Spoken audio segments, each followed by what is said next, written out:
welcome to McKinley's Kitchen. It's been a while since I've made a video, so I apologise for that. And this video is going onto a brand new channel with no other videos, so I'll do an introduction and I'll do some more videos for you over time. But for tonight, we're getting towards the end of October. It's the 27th today. Those cold nights are kicking in. It's been a beautiful, lovely sunny day today, but it's about 9 degrees now, and there's a bit of a chill.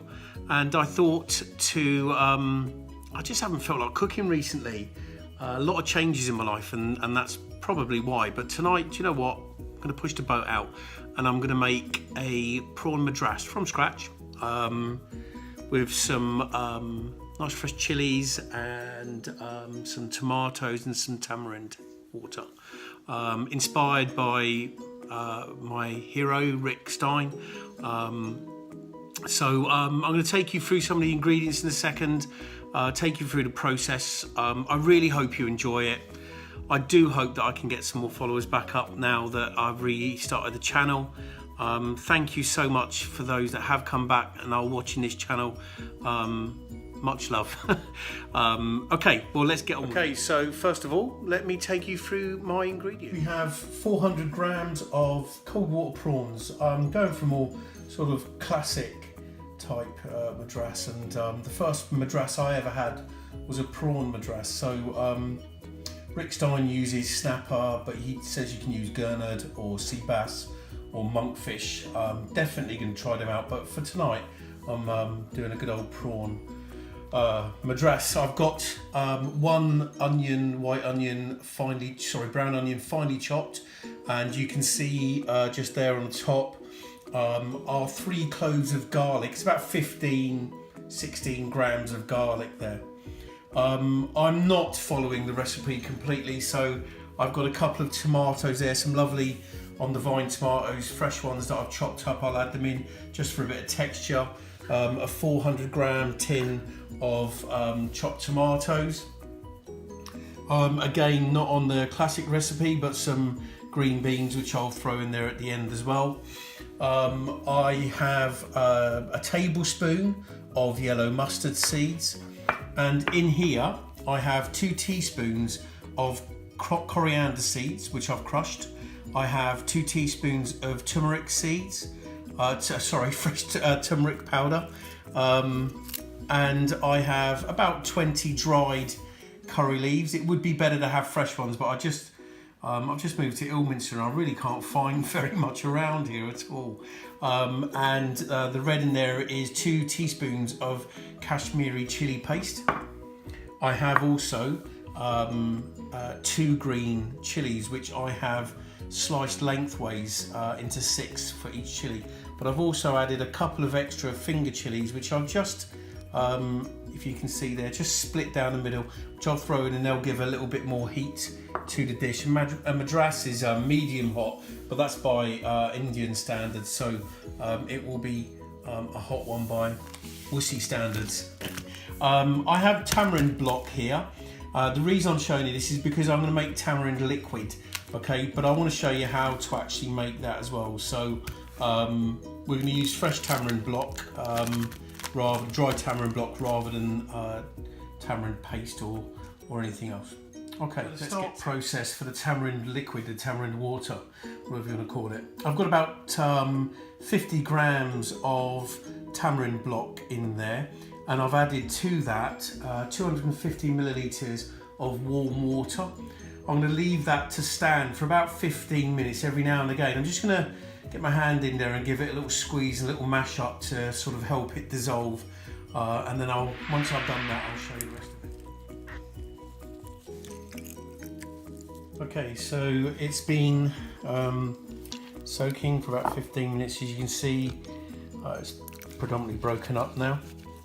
So what we're going to do is just pass it through a sieve into a bowl. Okay, doing this one-handed obviously because I'm holding the camera, and we would just then pass this through. So I'm going to do the rest of that, just pushing it through. You'll see some pulpy bits, as you can see on the spoon there. Make sure you're giving them a good squeeze through because there's a lot of liquid, a lot of flavour in those as well. So force it all back through there. This is what you should be left with. the pulp. I'm going to carry on giving it a little squish through because I think I can still get some more out.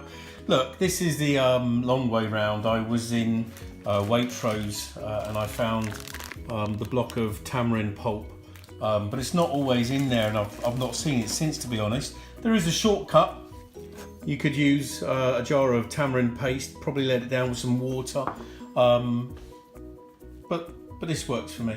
Okay, so I'm going to carry on giving it a squeeze, and then we'll start putting some heat onto it and cooking. Okay, to start the cooking process, what I've done is I've added 60 millilitres, about a quarter of a cup of vegetable oil to a pan.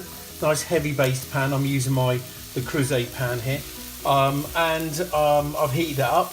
Then I added the mustard seeds. When you add the mustard seeds, expect them to start popping and everything else. You want about 30 seconds. If the oil's too hot, they'll start going like popcorn. So whilst you want it heated, you don't want it too hot. After about 20-30 seconds, the mustard seeds will start to smell fragrant, and as you can see, they darken in colour.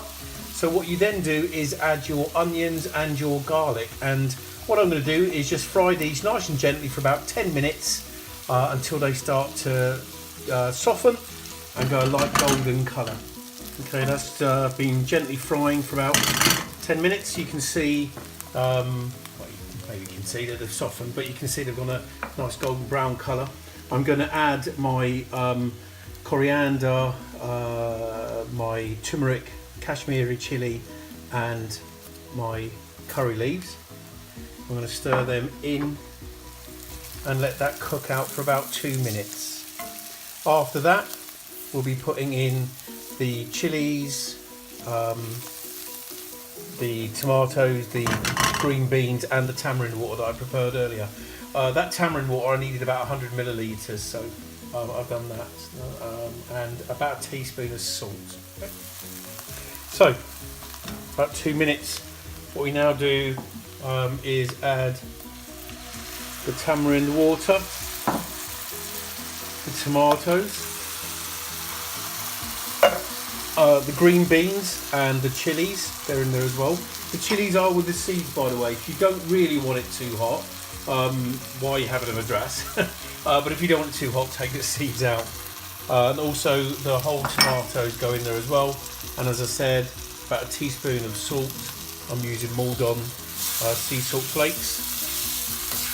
You can use any salt really. I like Maldon.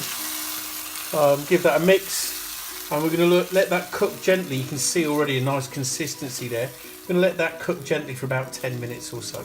Okay, so it's been about 10 minutes now, just a little bit over actually.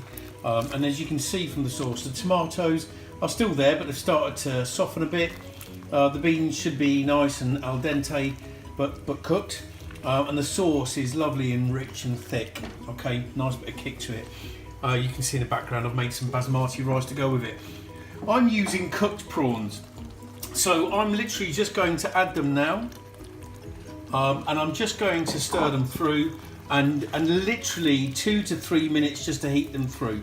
Don't really need any more than that. If you were using fish, if you were using fish fillets, depending on the size, you'd probably want about, I don't know, another 5 minutes or so, 5-6 minutes to cook the fillets through.